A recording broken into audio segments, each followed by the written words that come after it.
Welcome to the meeting room at Global TV Talk Show, a broadcast service of globalbusinessnews.net. Now, here's your host, Ed Cohen.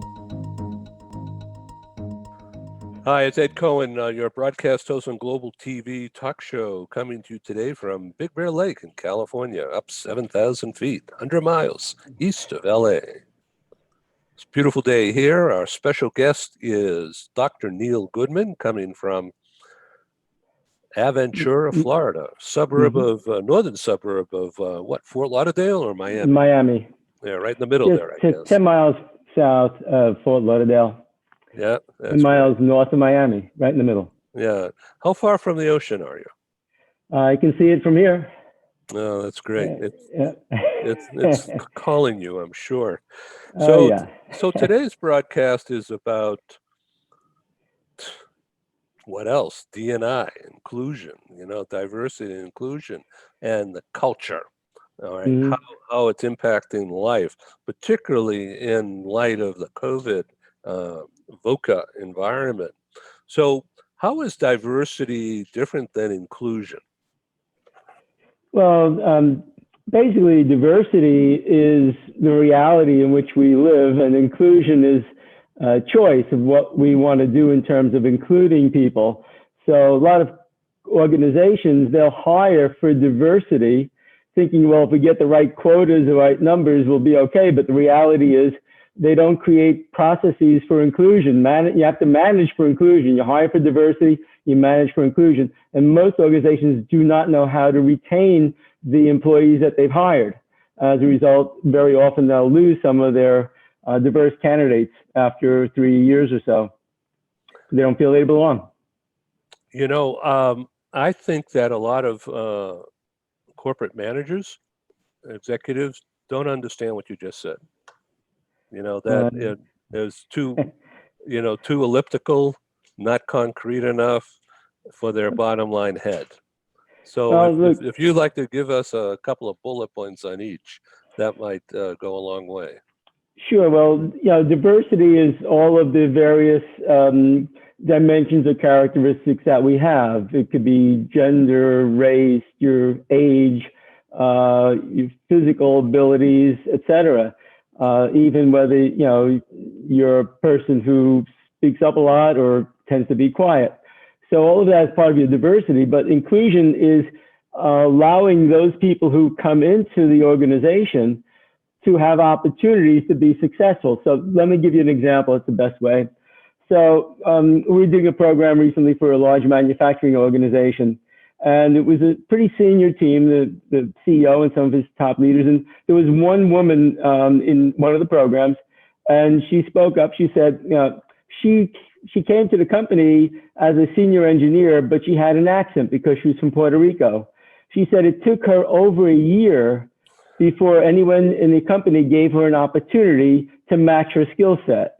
And it was all because of her accent. So inclusion is stopping the idea in your mind that you might be biased towards the person and saying, let me test this person based on their ability, not based on, again, their language, their color, their age, their height and weight. That people, research has shown that people who are taller get paid more. In fact, an inch is equal to about $780 a year in salary increase. Whoa, I didn't know that. That's a bias that we don't know we even have. That's one of those unconscious biases. Isn't that interesting?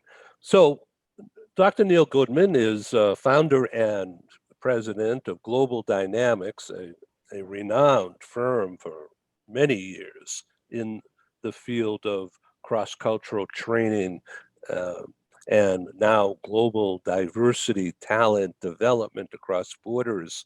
And it must be really busy for you now because of using Zoom and work from home. You're bringing together people regularly from across cultures and time zones. Yeah, I mean, it's really been a difficult time for a lot of people on a personal level.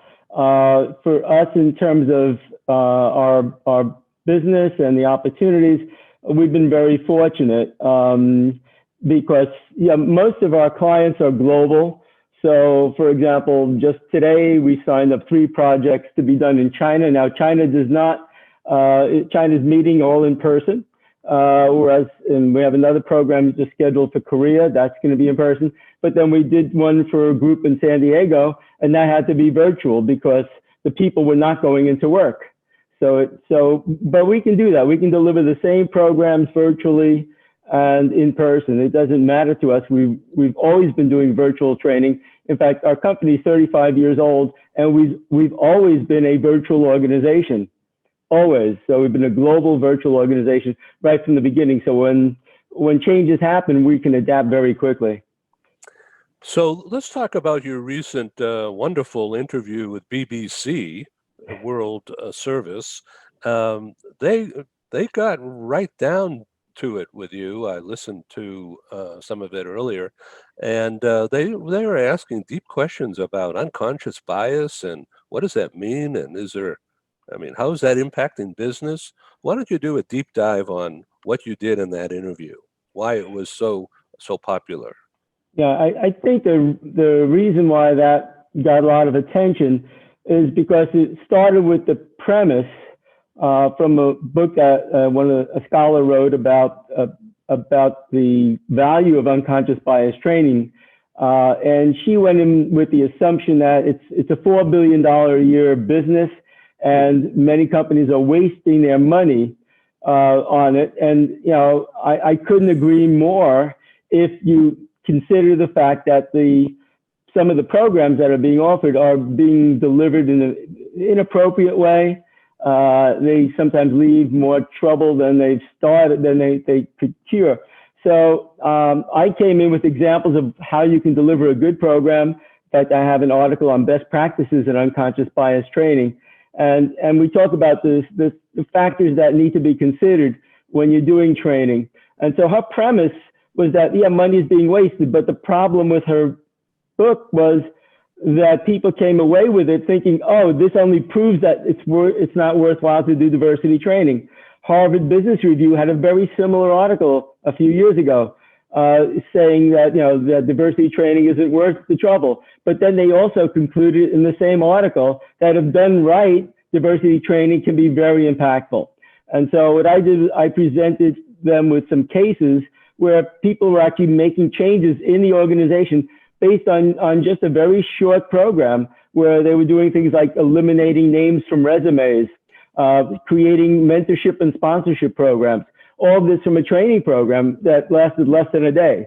So you have to have people committed and being able to be in a position to make changes. But that was the primary point of my intervention on that interview, was to show that it can make a difference. You're not going to eliminate racism. You're not going to eliminate inequality. That's not the point. You can't do that by a one-day program when you have really 500, 600 years of exploitation and slavery and Jim Crow. So that takes a lot more systemic change in the society. Yeah. So when you work virtually across borders, cultures, time zones, are people the same? Do they want the same kind of training? Well, no. In fact, certainly there are differences in the way you would present yourself. For example, when I'm in Asia, I'm almost always Dr. Goodman. When I'm in the US, I'm Neal. So again, you make adaptations. In some cultures, you want to be a bit more formal. So, for example, when we did an unconscious bias training program in China, the Chinese do not do a lot of self-disclosure. If you were in a program like that in the U.S. and you said, "Tell me about a time when you felt as an outsider," people would feel comfortable telling you about that or talking to their neighbor about it. But in China, people don't like to disclose themselves. But to make a point about the training, in China, we found that the biggest unconscious bias was between people from the city and people from rural areas. Wow. Okay. Whereas in the U.S., that wouldn't be the issue. It would be, around race and gender and age and so on. So even we did a program in Saudi Arabia, which was fascinating. because there the big unconscious bias was between the religious Muslims and the non-religious Muslims. So the religious Saudis looked down upon the less religious Saudis. And that was, again, a bias that went in terms of who you hired, promoted, etc. So is that the same in a country like Israel, which also has a heavy-duty religious aspect? Yeah, but again, in Israel, for the most part, I would say the very religious Orthodox tend to stay within their own communities and neighborhoods. So there's not that much intermingling. When it comes to religious Israelis, but they're not Hasidim, they're not Orthodox in that sense, where they're wearing the hats, the black hats, etc. They definitely integrate. I mean, there's not an issue there. It's not, Israel is a very secular type of country with a religious overtone. Very interesting, isn't it? Okay, so what about in the U.S. today? Demographics, it's changing big time. Young people, I'm meaning under 35, under 40, it's huge numbers. I think it's the same size or bigger than the baby boomer size was. And in terms of the workforce, yeah. Yeah, and so they've grown up doing, tech since they were day two. And how do you teach them? How do you deal with them? It's interesting because the same tools that you learn to do adult education are also very effective for anybody, which means you change the mode of teaching every 5 minutes or so. So you may be doing a presentation, then you go into a discussion or group work or simulation, a video, group discussion. So you're always changing the mode of learning, which again, if you watch, the TV, people are watching, there's always a change. That was the popularity of a show like Newsroom, where there was people walking in and out. Your attention could only last for like a few minutes, and then you'd go on to something else. And that's how, that's how we think that younger generations will learn. But it's a variety of modalities. That's the critical thing when you're doing training, a variety of modalities. So this is unrehearsed, as I'm sure the audience can tell already. But so I've got a question to you about this concept of design thinking. Okay. This concept of design learning, which groups get together in person, maybe now even virtually. They put their ideas on little colored pieces of paper and it goes on a wall, and then everyone can see it and they can move things around. When you're dealing with the younger people, in talking about US for now, and age brackets and religion backgrounds, and most of urban, but not everybody, but small versus large, there's a lot of diversity right within the US. And how are you using that concept of design thinking with that kind of almost scattershot approach? Yeah, and again, as you might imagine, you can do this virtually as well if you have a whiteboard that people can put their ideas up against versus doing it in person. You do the same thing. And again, the beauty of it is people can do it and you can automatically see the results and talk about it and work around it. You have these, clouds that come up. You put out a word. What does it mean to you? And then everyone puts in their word, and then you see a cloud around the term like inclusion. What do people think it means? What does diversity mean? So you can use the technology very effectively to talk about an idea or even to come up with solutions to an idea. So, here's the situation. We'll give a scenario. For example, if we're doing diversity training, that, Margaret is concerned because she's been with the company for 3 years. She's a very high performer. She came from an elite school, and yet she feels she's not getting a stretch assignment. She's not being promoted. And the question is, why is she getting promoted? She thinks it's because her boss is an older white male, and she happens to be a younger black female, and she's concerned that perhaps her boss is afraid of giving her feedback because he'd be accused of discrimination. So you take that issue out there, and then you let people write their things down, and you look at them. It's fantastic. It's fascinating. So you can do what you do in person almost, the same as virtually.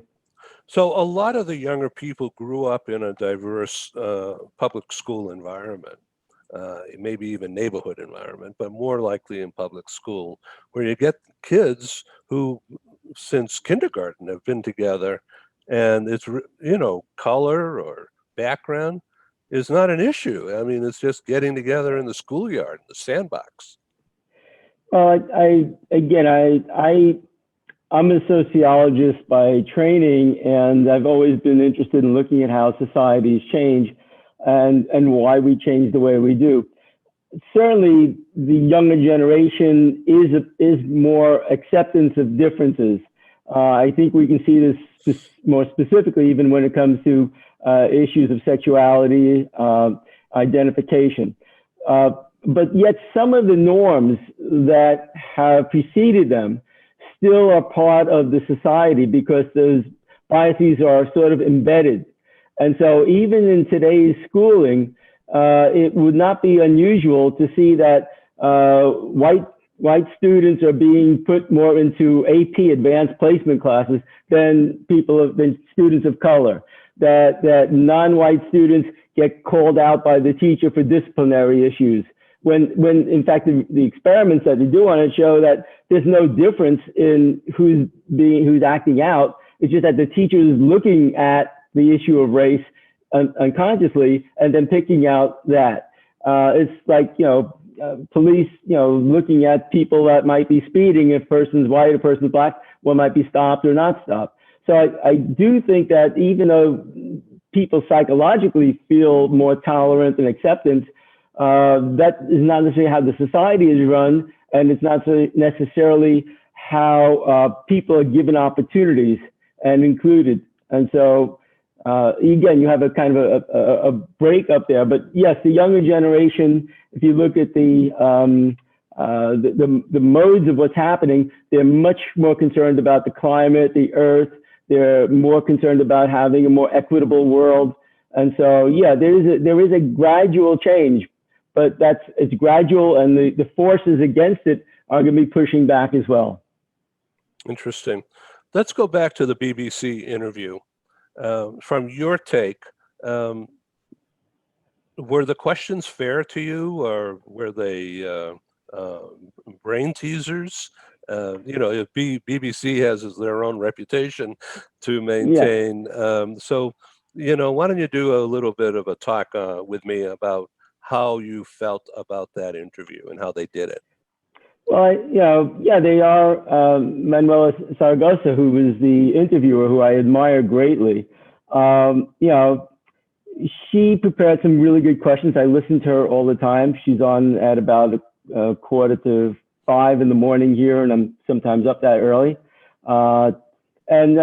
She'd say, "Well, give me an example," and give the example of a father and a son are in a terrible accident, and the father dies, and the son, barely alive, is rushed to the hospital, goes into the operating room. The surgeon looks at the boy and says, "I can't operate on this child. It's my son." And they said, "Well, what's going on here?" And she says, "Oh, I know the answer to that," because she's smart. She says, the surgeon was a woman. I said, "You're absolutely right. But what else?" She goes, "I don't know what." I said, "Well, perhaps the parents are on a same-sex marriage." She goes, "Oh my God, I never thought of that." And so the point is, I'm not worried about, I'm not worried about difficult questions. I've been doing this for almost 60 years. It's not an issue. I've been asked any kind of questions. In fact, one of the greatest compliments I ever had was from a head of diversity from Sanofi. I'd been working with her at other companies, Pfizer and others. And this was at a diversity conference where the vast majority of the attendees were women, and many of them were women of color. And she and I were presenting together, and we agreed that we'd introduce each other. I'd introduce her, she'd introduce me, because I'd worked with her in several companies. And she got up and said, "There's one thing I'll tell you about Neal, why I keep hiring him." He goes, "Neal will give me no bullshit." I hope you can curse on your television show.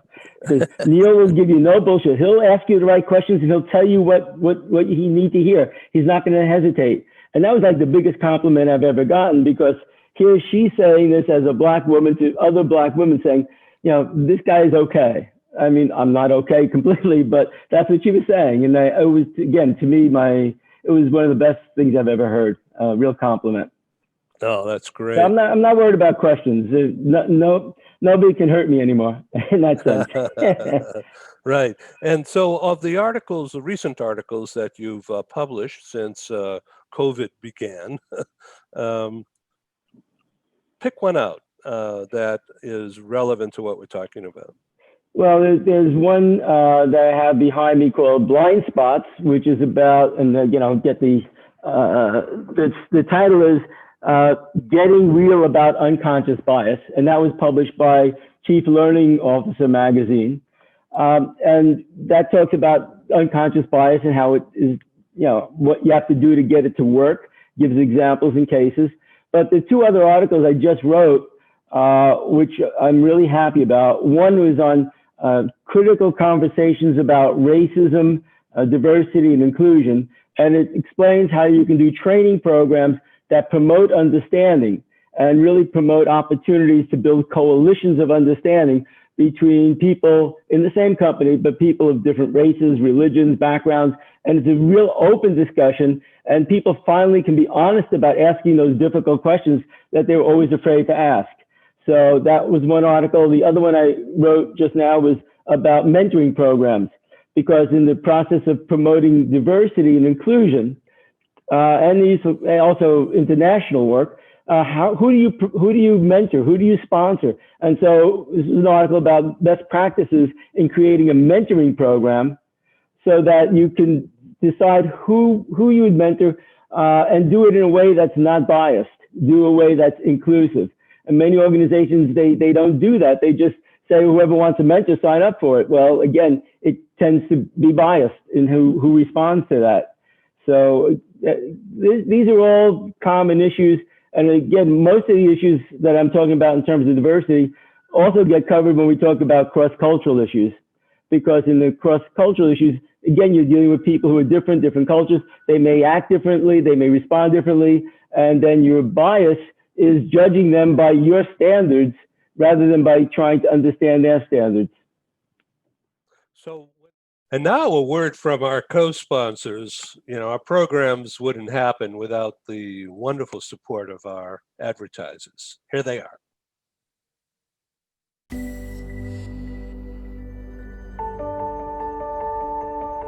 Something that's really neat is that the Bridge School partners with various organizations to provide learning for their students. For example, we partner with a major ballet company, and we are able to enroll several of their students into our school. So now not only is the student able to participate in a school and have a seamless transition while they're very active in their ballet career, but now they have other dancers that are with them that are doing some of the same courses. So it's almost becoming a camaraderie where they're taking similar courses, they're working together on their ballet, and really being able to form this great partnership with these organizations to provide a needed service. A lot of times there are student athletes who will spend hours and hours at the gym or at the basketball courts, wherever it is. And if they're attending a traditional school, they're in school from 8 to 3. They get a quick snack, and then they're at the gym for 3 to 4 hours in the evening. Coming to us and having that partnership, they're able to break that up throughout the day. They can have a morning practice, get some schooling in, have an afternoon practice, finish their schooling in the evening. So there's that flexibility. And additionally, if there are tournaments or performances, it's fantastic because if there's a week where they have shows straight through, they can take that week off of learning and then pick back up when they're done. So it offers this great flexibility. And for the program owners of these sports leagues, it is a win-win situation for them because they see this need. They see this need that their students need to make sure that they are obtaining the grades necessary to be successful adults in our country and in other countries. But it provides them an environment where they can be successful at both.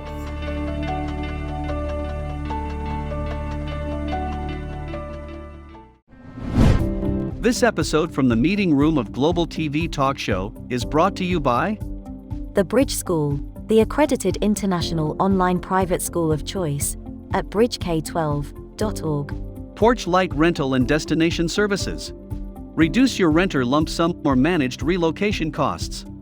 Visit them at porchlightrental.com. CubeMonk, featuring the world's first smart cube. Track your goods with our advanced GPS system. Welcome to the future of moving and relocation at cubemonk.com. Primestone Partners, featuring corporate, government, and developer housing solutions, as well as senior-level advisory services. Find them at primestonepartners.com. And by heirs.com. With our full range of services, we can help design and manage your international relocation.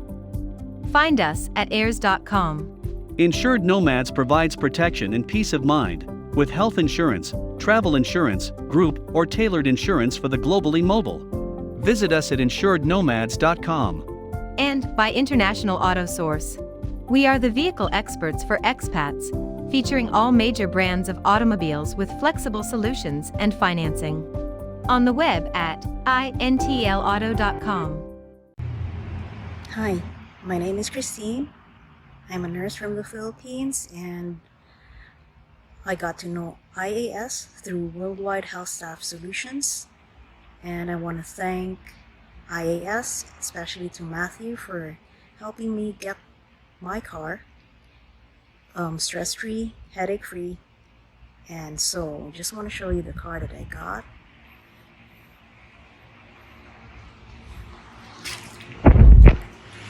So it's a RAV4 XLE 2020.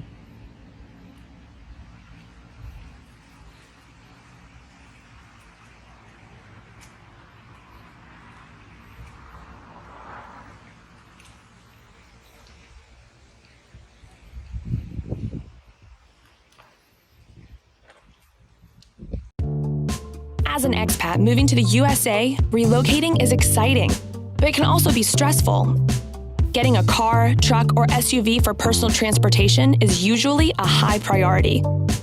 That's where International Auto Source comes in. We make getting the vehicle you want for your work assignment or academic program easy, so you're ready to drive when you arrive. Our product specialists have helped over 50,000 expatriates with their personal transportation needs, making us the largest international auto retailer in the world. International Auto Source gives you flexible payment options to buy, lease, or rent a vehicle from the world's leading auto brands, arrange financing on a purchase or lease without a U.S. credit history, social security number, or driving record, get full insurance coverage, and get approved easily through our low-rate factory-backed financing programs.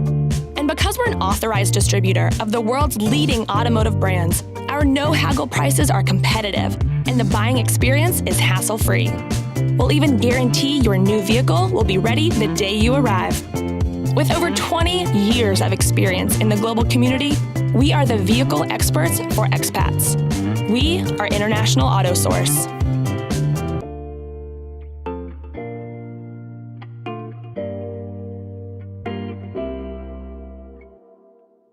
So when you do a session, do you have a follow-up, like almost like a quiz, to help people understand what they missed, or maybe they need more remedial training on? Yeah, well, we really never approach this as that people have a defect. So it's not like we're trying to fix anybody. So yeah, at the end, we measure our course's success by action plans that people fill out. They fill out an action plan, what they intend to do based on what they've learned. Either it could be a course on working globally, working with the Japanese, or it could be a course on diversity. But in every course that we do, we always begin with an action plan. Again, this is part of the learning mode that we use. So people have to be working on their action plan throughout the entire session. And at the end of the session, they get judged on, if you will, their action plans, which they share with everybody else in the room. Again, it's not like somebody gets an A, a B, or C. We're not measuring your success that way. We're measuring what are your action plans and what are you going to do after the program to carry them out. And then we did a program on cultural competence for Florida Hospital, one of the biggest hospitals here in the state.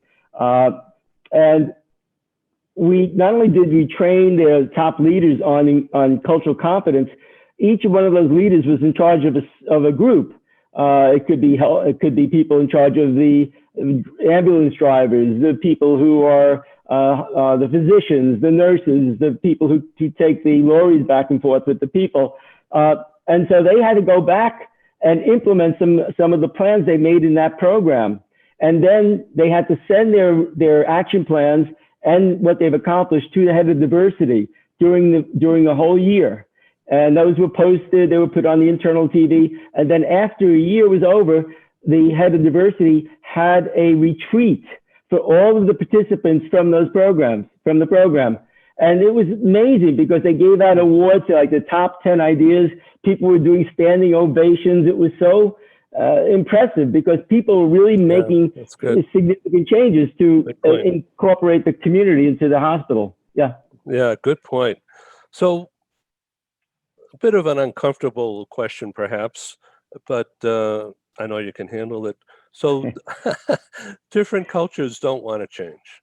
I mean, without any reference to anything, just we know that Asian culture, Japanese in particular, very, very formal. And they have their own ways of doing things. And is it true that they don't want to change? They don't care about anyone else. They got to do it their way. Well, we always use what's called the normal curve, a bell-shaped curve for any culture. And yeah, there may be a central tendency, but there are also people on the extremes in both ends. And so, within again, you talk about the younger generation, they're much more anxious to bring about change than the older generation. I think that's true anywhere in any culture.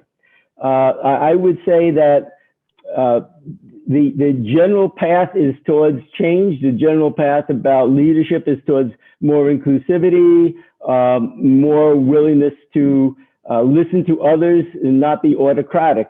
But that doesn't mean we don't have autocratic leaders. Obviously, we still do. But I think societies themselves are becoming more open and more democratic. But it's not going to change overnight. And yeah, the United States, again, if you think about where our values come from, they come from pioneers, they come from change, they come from the idea that take a risk because people came here from other countries, except for the Native Americans and of course those who were brought here as slaves. But generally the people who are here think optimistically. We think the glass is half full, not half empty. We always think no matter how bad things are going to get better. In other cultures, they don't think it's necessarily going to get better, and that inhibits that lack of positivity inhibits innovation and creativity and change. And so, we're more likely to do that. And of course, even on the East Coast, West Coast, we have a lot of clients, East Coast, West Coast. The East Coasters would say, oh, those West Coast people, they make all these decisions that I've been thinking about. They don't do any planning. And the West Coast people saying, oh, those East Coasters are more process oriented. They take forever to make a decision. So even within our own country, there's a difference between the East Coast and the West Coast. Yeah, probably Northeast and Deep South. That too. I mean, we have, again, what's driving that? Greater respect for tradition, greater respect for, age, seniority. That's more of a Southern characteristic than it might be a Northeastern characteristic. We have a woman that we just did some training for. She moved to South Carolina. And just the way we would train somebody to go to Japan or Korea or France, well, we had to do some training to go to South. And one of the things she said was, people kept calling me ma'am, and she keeps saying, "I'm not an old woman. Don't call me ma'am." But it was, it's just the way it is. We tell expats when they're coming into the United States. We just had a Danish couple. They were not married. They were both atheistic. And we said, listen, your neighbors are going to come to you and ask you what church you're going to join. And you have to be prepared for an answer, because they're going to make judgments and you have to explain, honestly, but why you have the belief system you have. And, people can take it or leave it, but don't make up stories, but don't also be shocked by the question because people will ask it. We're talking with Dr. Neal Goodman, President of Global Dynamics, and the website is global-dynamics.com. So what kind of books or what kind of articles do you have coming up for the new year? Yeah, well, again, the next article is going to be on strategic foresight, what organizations can do to prepare for the future, all of that uncertainty. So it's really helping organizations see how they can bring about change by anticipating it. And large organizations like Disney have been using it for a long time to prepare for the future. So it's really future oriented. And those kind of topics that we do, like the strategic foresight, those things never get old because there's always going to be a future. Well, I thank you for being our guest today on Global TV Talk Show, and I invite you to come back sometime in the new year. And there's a lot going to happen here in the U.S. in the next 60 days, and then it's a new now, as I call it. Right. And I imagine most of the people watching this will be in the new now, so we look forward to communicating with you there. Feel free to reach out to me. I've got a lot of articles I can send you, or LinkedIn information. So Thank you very much. Thank you, Ed. Good luck. Have a good new year. Thank you. Happy Thanksgiving. Bye-bye. Take care. Bye-bye. Thank you for joining us in the meeting room at Global TV Talk Show. Have a wonderful day, and stay safe.